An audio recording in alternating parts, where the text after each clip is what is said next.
nombre es Luis de la Vega Madrigal, soy el director corporativo de Sistemas y Desarrollo Tecnológico en Monex Grupo Financiero. Monex es una empresa 100% mexicana con más de 33 años de experiencia en el sector financiero. Estamos divididos en banca privada y en banca de empresas. La experiencia en la implementación del servicio de Total Play empresarial fue muy buena. Fue en tiempo y forma, y para los usuarios fue completamente transparente la transición. Muy buenos días, estamos con Juan Pablo Graf, presidente de la Comisión Nacional Bancaria y de Valores. Está usted en El Economista TV y me da muchísimo gusto poder tener esta conversación contigo en el contexto de la Convención Nacional Bancaria. Juan Pablo, ¿cómo estás? Luis Miguel, muy buenos días, con el gusto de estar contigo aquí y con tu auditorio. Evidentemente, la Comisión Nacional Bancaria es un protagonista en la Comisión Nacional Bancaria por la información que da, por los temas que toca. Si te parece, me gustaría desmenuzar algunos de los temas de los que sobre los que les has hablado o te has pronunciado. El primero, hacías una evaluación de los programas de apoyo, reestructura a los deudores y dabas algunos datos.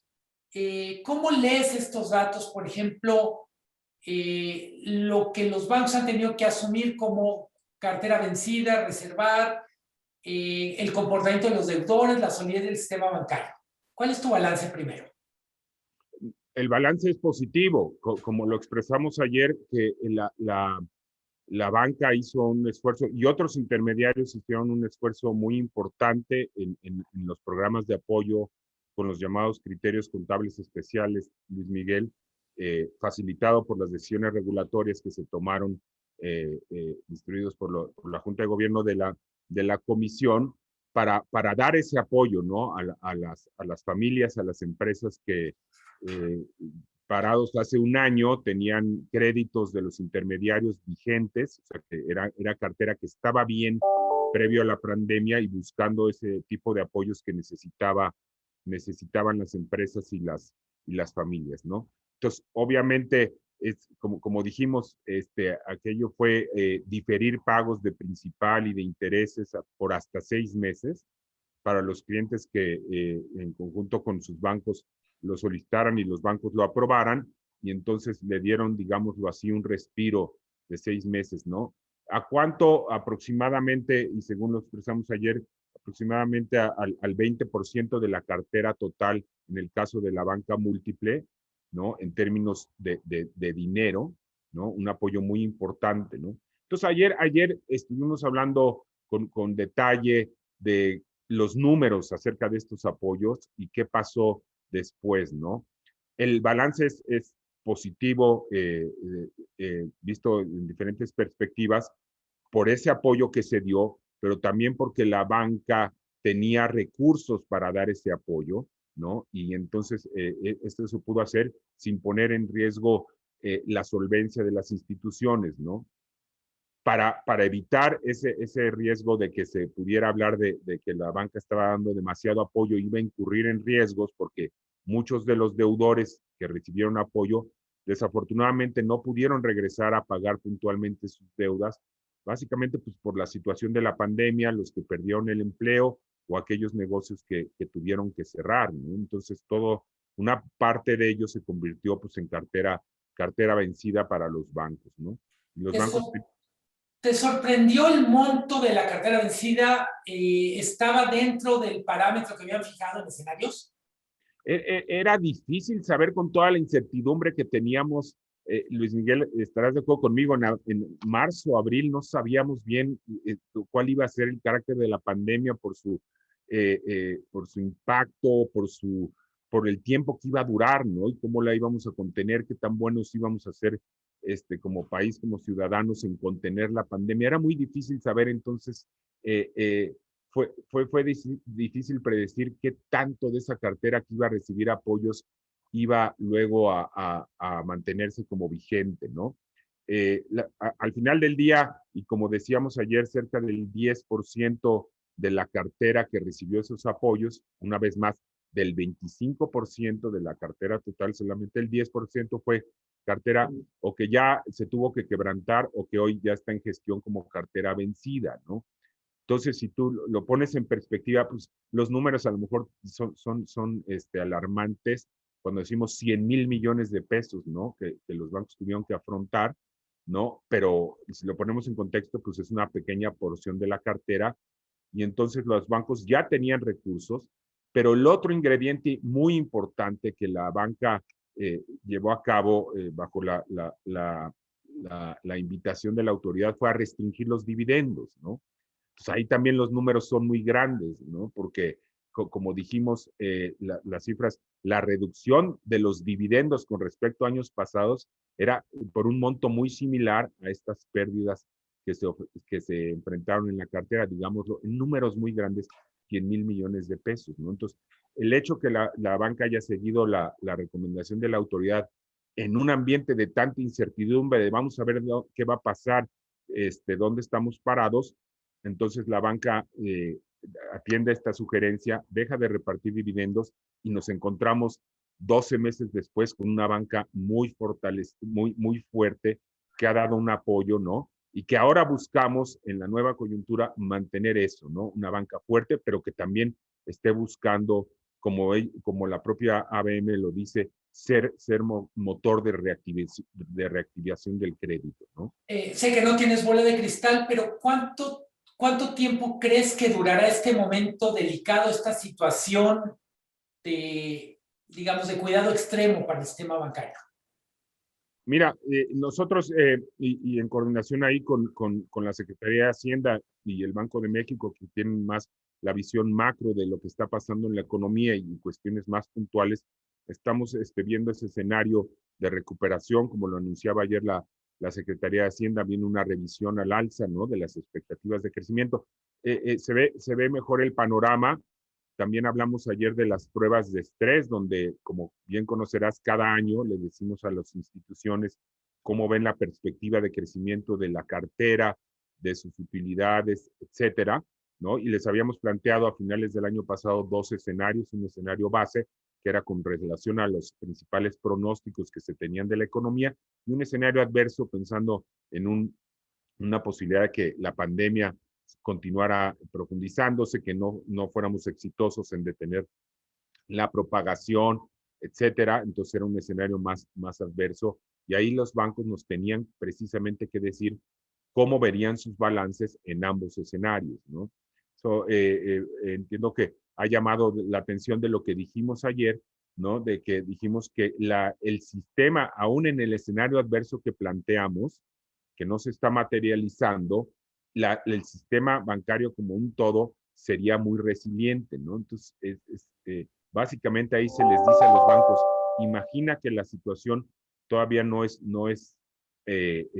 muy favorable para la economía y todo, y cómo se vería tu cartera y tu balance, ¿no? La mayoría de los bancos nos contestaron cómo lo verían y cómo las acciones que ellos podrían tomar de retener más utilidades sin distribuir dividendos, los deja muy sanos, ¿no? Y algunas instituciones, como lo marqué ayer, no fueron claras en decirnos cómo podrían mantener su solvencia aún en el escenario extremo. Entonces, a esas son las instituciones que, de acuerdo a nuestra metodología de pruebas de estrés, sé que se les pide que nos entreguen un plan una planeación de cómo podrían solventar una situación de estrés si esta se materializara, ¿no? Quiero retomar esto y a la luz de lo que decías ayer. El sistema bancario como un todo está fuerte, está sólido, no genera ningún tipo de preocupación. Pero hay instituciones que están en una situación más delicada. ¿Qué va a hacer la autoridad con ellas? ¿De cuántas instituciones estamos hablando? De las 49. Nada más ser perfectamente claros, no es que las veamos hoy débiles, sino que en lo que acabo de describir como los escenarios de estrés, varias instituciones pequeñas, el dato que dimos ayer, sus activos representan apenas el 0.4 de los activos del sistema. Esas instituciones no entregaron como parte de estas pruebas de estrés mucha claridad de que si el escenario se presentara, que vuelvo a repetir, no se está presentando, si el escenario adverso se presentara, no eran claros en decir qué medidas podrían tomar para restablecer sus niveles de capitalización, ¿no? Entonces, esas son las que se les dice, vas a tener que entregar un plan más detallado de cómo solventarías la situación en un escenario de estrés. Entonces, eso lo hacemos. Como ya lo dije, lo hacemos cada año. Los resultados se publican en el informe del Consejo de Estabilidad del Sistema Financiero. No se publican los nombres de las instituciones. Ahí puedes ver en el del año pasado. El año pasado este informe salió por primera vez atrasado después de una larga trayectoria de publicar en marzo o principios de abril este informe. El año pasado por la pandemia nos retrasamos y publicamos, el Consejo publicó su informe en septiembre. Este año esperamos salir en marzo, principios de abril, y ahí se da cuenta de los resultados de estas pruebas de estrés con mucho detalle.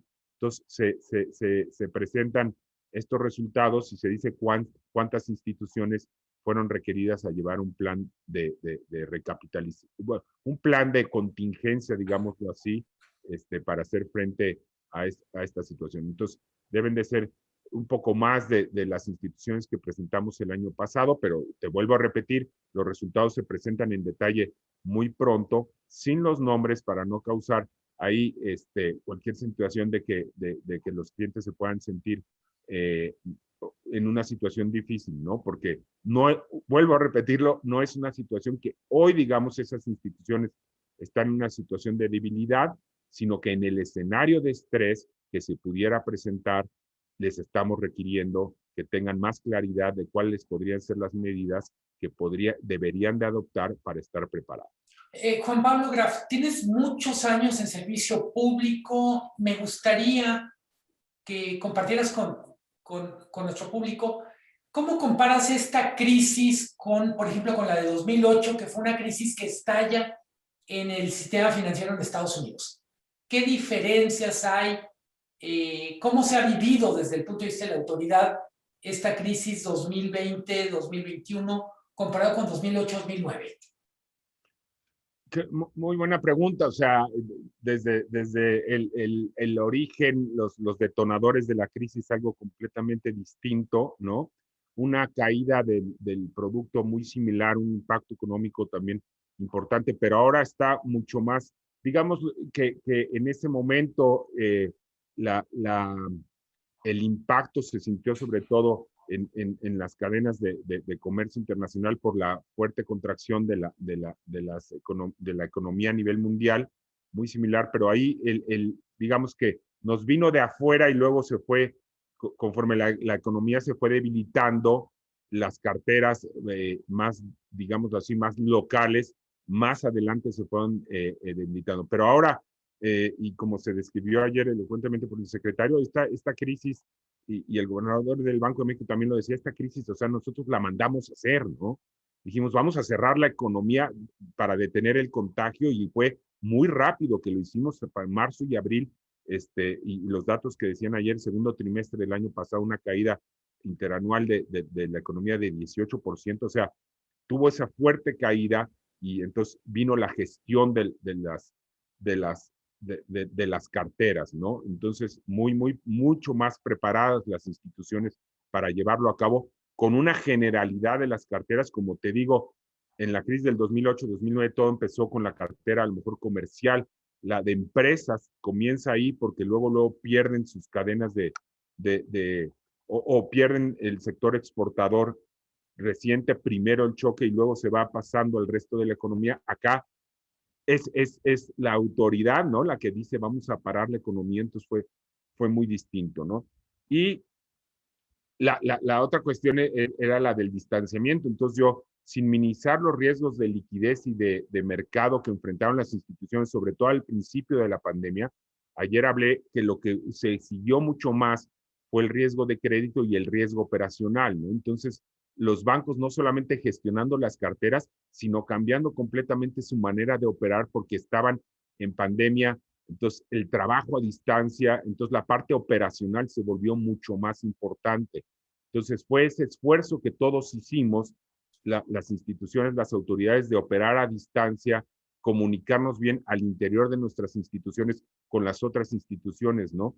Yo ayer no agradecí en demasiado la comunicación que hemos tenido con las instituciones bancarias del país, ¿no? A nivel personal, me involucro en llamadas frecuentes con el equipo directivo de los bancos más grandes del país, pero lo mismo hacemos con cada uno de los 50 bancos. Los teníamos antes mensualmente en el momento más álgido de la pandemia. Mucha comunicación, cómo están viendo las cosas, qué están haciendo, cómo están las carteras que están recibiendo apoyo. Fue muy importante, ha sido muy importante tener una amplia comunicación con las instituciones. Yo creo que nos hemos beneficiado mutuamente de esa comunicación con el gremio como un todo, pero también a nivel individual con todas las instituciones Juan Pablo, quiero pedirte que abundes un poco en eso. ¿Cómo fue o cómo está siendo la supervisión de las instituciones en la pandemia? Muy es un cambio que de alguna manera se podía ver, ya estábamos preparándonos para utilizar más tecnología para recabar información, toda lo que llamamos acá la plataforma del Subtech, que es tener las herramientas tecnológicas para recibir recibir y guardar la información de las instituciones, analizarla en un primer nivel con estadística descriptiva, en un segundo nivel con estadística, con analítica avanzada, ¿no? Entonces estábamos ya inmersos en un cambio tecnológico que se ha acelerado por la propia pandemia, ¿no? Entonces se trata de trabajar a distancia, obtener la mayor cantidad de información granular, detallada de las instituciones en nuestro ámbito de supervisión, hacer a distancia el seguimiento del cumplimiento regulatorio, ¿no? Ha sido muy importante, y guardar las cuestiones más específicas que más nos generaban dudas para muy pocas visitas de inspección que mantuvimos en lo individual cuando creíamos que había aspectos específicos que había que cuidar, ¿no? Y también mantuvimos las visitas de inspección para instituciones que percibíamos con algún tipo de problemática, ¿no? Dentro del amplio espectro de instituciones supervisadas por la Comisión, no solamente los bancos, ¿no? Pero entonces ha sido un cambio para trabajar esto. Entonces teníamos las visitas en situ, y ahora tenemos el término de la vigilancia reforzada, que es esto de tener muchísima comunicación y muchísimo intercambio de información por canales tecnológicos que nos permiten analizar desde la comisión, te iba a decir analizar en casa, pero como nuestros supervisores también se están cuidando, están analizando la información en su casa, ¿no? Y con sus equipos de trabajo. Todo un desafío también para la comisión, que yo creo que hemos sorteado con mucha diligencia, ¿no? Cuando empezó la crisis de la pandemia, tuvimos una conversación y tú decías, el reto es evitar que una crisis de liquidez se vuelva una crisis de solvencia. ¿Crees que se logró este objetivo? ¿Crees que ya podemos decir no hubo esa transmisión o esta transustanciación de liquidez a solvencia? Me encantaría decírtelo, Luis Miguel. En cuanto a la fortaleza de los bancos, te diría que sí. Como lo marqué ayer, todavía algunas carteras reestructuradas están despertando. Estamos ya en las últimas de ver esa evidencia de pago sostenido, como lo llamamos, de que un cliente recibe una reestructura, y si fue bien hecha porque el cliente estaba en una situación de merecerla y el banco la pensó bien y la acordó bien con el cliente, entonces el cliente lo que tiene que estar haciendo es pagando sus créditos de manera puntual. Entonces se busca en la regulación, dependiendo del tipo de cartera, un número de pagos. Casi todos son mensuales, pero hay ciertas carteras de pago semanal o quincenal en ciertos segmentos, pero estás buscando precisamente ese pago sostenido de la clientela para decir, ya se ve mejor, ¿no? Entonces eso en cuanto a la clientela, la banca que está muy fortalecida con índices de capitalización muy altos, pero de manera importante, pues también dependemos de la macro, de la situación, como la pandemia se controle, que no haya rebotes, cambios en el virus, etcétera, toda la cuestión de la vacunación. Esa, como se expresó ayer, va muy bien y quisiéramos decir que estamos completamente fuera y realmente por la situación de la banca lo vemos muy bien. Entonces, si no hubiera un cambio drástico en la parte macro, yo creo que estamos pensando y estamos trabajando ya también en apoyar a las instituciones en la parte de la reactivación del crédito, ¿no? Desde el punto de vista de la Comisión Nacional Bancaria, ¿cómo se ve algo que todos los banqueros dicen, tenemos dinero para prestar, pero la demanda no está tan dinámica, en algunos casos está anémica? ¿Cómo se ve esta falta de demanda de créditos desde el punto de vista de la Comisión Nacional Bancaria? Como lo describes, ¿no? Sí es una situación muy complicada de la economía. Ciertas carteras han visto todavía mantenerse o tener una contracción menos importante. A todos nos llamó la atención cómo los créditos para la adquisición de vivienda, los créditos hipotecarios, se mantuvieron todavía hasta finales del año con tasas de crecimiento muy importantes, ¿no? Entonces hay demanda por ciertos tipos de créditos y nosotros estamos acompañando a las instituciones desde la perspectiva regulatoria. Ayer se hicieron ciertos anuncios que permiten a los bancos menores requerimientos de capital, siempre en línea con los mejores estándares y con la gestión del riesgo. Con menores requerimientos de capital, pensamos que podría haber ofertas mejores de créditos en ciertos segmentos, particularmente en pymes, que podrían ser todavía más atractivas las tasas de interés que los bancos pudieran ofrecer para incentivar a lo mejor un poco la demanda, pero ciertamente sí van a requerir de un empujón de la demanda, ¿no? Juan Pablo Graf, mencionaste ayer o anunciaste algunos cambios que podrían venir regulatorios, por ejemplo, más impulso a la figura de corresponsales. ¿Cuál es la lógica detrás de los cambios normativos que estás viendo? Asumo que no es un cambio total en la regulación, sino una especie de afinación menor.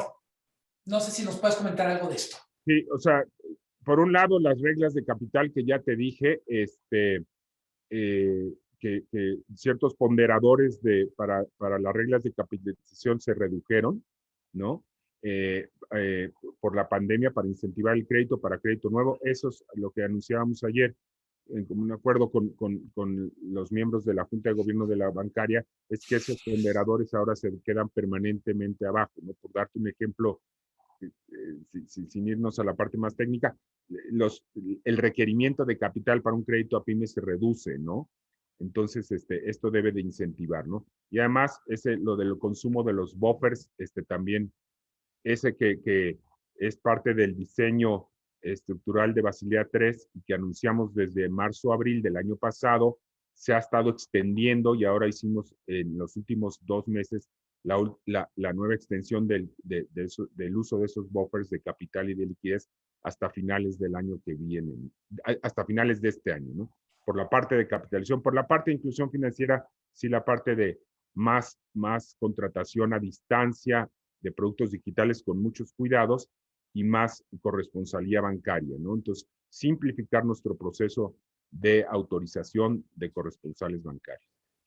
Te quiero preguntar, fue un tema protagonista en la convención bancaria y esta vez prácticamente se ha hablado muy poco. ¿Qué ha pasado con el CODI desde tu punto de vista? ¿Qué evalúas? ¿Qué ha funcionado y qué queda de ver? Es todavía una gran oportunidad para la digitalización de los pagos, ¿no? Y ha crecido mucho el cobro a distancia. El CODI está más pensado para con una transacción física, ¿no? Donde el cliente está ahí o 2 personas para transferirse dinero están uno enfrente al otro, aunque también tiene la modalidad de un cobro a distancia mandando el código, ¿no? Es todavía una gran oportunidad de seguirlo incentivando. Por nuestra parte, lo que hicimos fue, una vez más, flexibilizar las reglas para que haya más contratación a distancia de cuentas de depósito para que la gente pueda llevar a cabo operaciones a distancia, ¿no? Y no solamente con los bancos, sino con otras instituciones que toman depósitos, particularmente las SOFIPOS y las cajas de ahorro, algunas de las más grandes de ellas, ya están también posibilitadas. Hemos trabajado con ellos para que puedan tener estas cuentas de expediente simplificado donde puedan transaccionar también con el CODI. Yo creo que estamos viendo con los números que dio ayer a conocer el gobernador del Banco de México un crecimiento muy importante y ahí vamos poco a poco viendo cómo se desarrolla esto y facilitando desde nuestra perspectiva que las instituciones lo puedan operar. Quiero preguntarte de FinTech. 2020 fue un año muy propicio para el desarrollo, para el desarrollo de servicios bancarios digitales y como país ya contamos con una ley FinTech, yo ya en plena implementación. ¿Qué balance haces del ecosistema FinTech, incluso de los esfuerzos digitales de los bancos tradicionales? Es todo un cambio, Luis Miguel. Esa es una parte muy importante de lo que está sucediendo. Déjame decirte, primero la respondo por la última parte que decías. Los bancos lo están viendo, ya lo venían venir cómo la tecnología les posibilitaba hacer cambios y grandes bancos del país están haciendo inversiones que ya son públicas muy importantes, ¿no? Y creando nuevas plataformas, algunos de ellos hasta nuevas instituciones que trabajen más sobre los canales tecnológicos más novedosos, ¿no? Y eso, o sea, es la competencia sana que se está dando y la adopción de la nueva tecnología. Y ya en cuanto al sector fintech en nuestro país, nosotros muy alentados, siendo muy prudentes en todos nuestros procesos, acompañando al sector, ¿no? Algunos allá afuera han dicho que si vamos muy lentos o algunos otros comentarios. Yo siento que vamos muy bien. Si hubiéramos querido ir más rápido de las 90 solicitudes que teníamos al inicio del proceso desde septiembre del 19, si hubiéramos tomado eso y sin darles la oportunidad a los promoventes de mejorar sus expedientes, hoy no contaríamos, yo creo que ni con la tercera parte de los promoventes. Entonces, lo que se hizo desde la Comisión y el Banco de México y la Secretaría de Hacienda, porque esta es una decisión de las tres autoridades, fue mandarles observaciones a sus expedientes a las instituciones en 2 rondas durante el año pasado. Bueno, la primera a finales del 19 y la segunda a mediados del 2020, de decirles, tienes que integrar mejor tu expediente para que se te pueda dar una opinión positiva, ¿no? Con toda la expertise de la gente que vio nacer esa ley aquí en la Comisión, en Hacienda, en el Banjico, ¿no? Con grandes capitales humanos que están dando seguimiento puntual a todo esto. Y no hemos detenido ningún proceso, porque la gran mayoría de estas instituciones vienen trabajando bajo el famoso octavo transitorio. De las 90 que teníamos en septiembre, hoy 62, 63 siguen operando, Luis Miguel, como venían operando, porque ya tenían como, digamos así, el derecho adquirido de que ya lo venían haciendo. La ley establece que es una actividad regulada, síguela llevando a cabo, pero solicita tu formalización, tu licencia, ¿no? Entonces siguen operando y lo estamos respondiendo. Y como ya lo explicamos, poco a poco lo hemos venido resolviendo ya los expedientes, ¿no? Y algunas de ellas se irán haciendo públicas a través del diario oficial, algunas otras también derivado del análisis que se ha hecho, no podrán obtener la licencia y vamos avanzando. Yo confío que digamos, para el tercer trimestre tengamos la gran mayoría de estas licencias resueltas, ¿no? Y viendo a muchas de estas continuar su trabajo una vez más. Algunas no estaban operando bajo el famoso octavo transitorio y si obtienen la licencia positiva comenzarán a operar, ¿no? Pero la realidad fintech en nuestro país ya está haciendo avances importantes y como tú bien lo apuntaste, no es solamente las empresas fintech, sino que lo que los intermediarios ya establecidos y un par de instituciones en el sector de ahorro popular ya se están poniendo las pilas y haciendo transformaciones digitales muy importantes en beneficio de su clientela. Antes de concluir, la última pregunta, Juan Pablo Graf. ha habido muchísimos cambios en términos de recursos humanos, capital humano en la Comisión Nacional Bancaria de Valores. ¿Cómo ves, qué balance haces del equipo que tienes? Antes de empezar la transición decías, siento que tengo un equipazo. ¿Qué ha pasado en la parte de capital humano de la Comisión Nacional Bancaria? Era un tema que generaba cierta inquietud por la gente que salió, por la gente que llegaba. ¿Cómo te sientes encabezando esta cocina, digamos? Es lo que platicábamos antes de salir al aire. Es un gran equipo que cocina de muy diversos temas, muy capacitado, ¿no? Sí tuvimos, como es bien conocido, la salida de mucha gente que buscó otras oportunidades, por así convenirlo a sus intereses, ¿no? Pero hubo dos factores que nos permitieron que la comisión siga operando como la gran institución y la trayectoria que tiene. Estamos en el año 25 de la Comisión Nacional Bancaria de Valores. Uno fue la promoción del personal.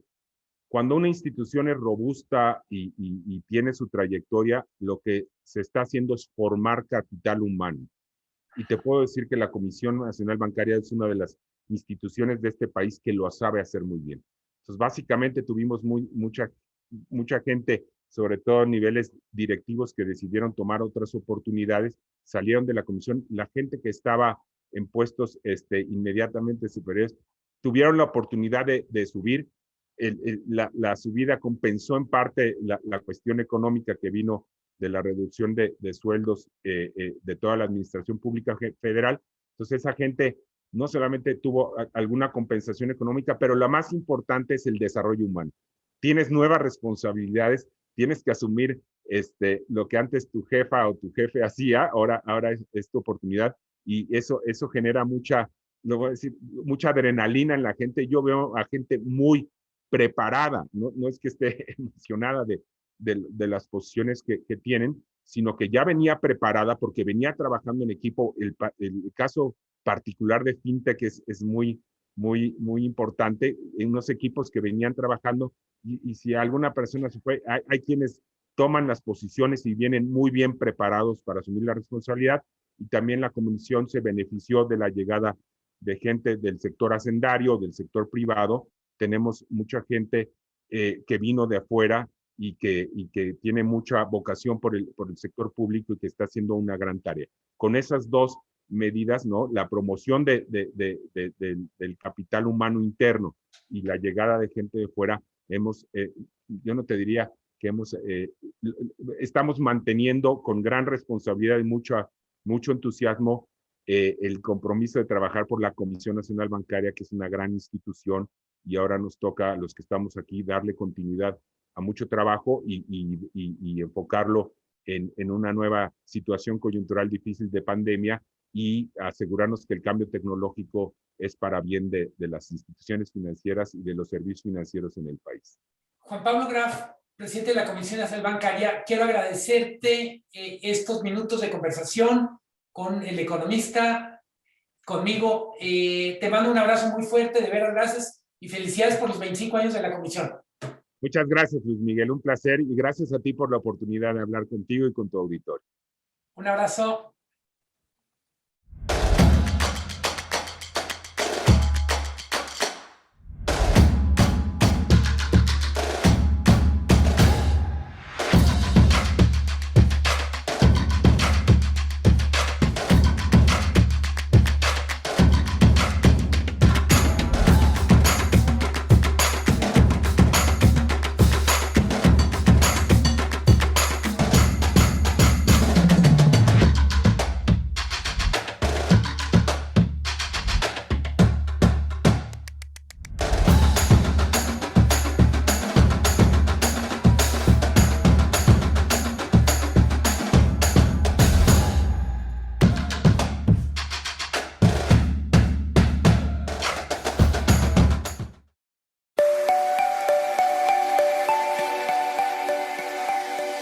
Mi nombre es Luis de la Vega Madrigal, soy el director corporativo de Sistemas y Desarrollo Tecnológico en Monex Grupo Financiero. Monex es una empresa 100% mexicana con más de 33 años de experiencia en el sector financiero. Estamos divididos en banca privada y en banca de empresas. La experiencia en la implementación del servicio de TotalPay empresarial fue muy buena. Fue en tiempo y forma y para los usuarios fue completamente transparente la transición.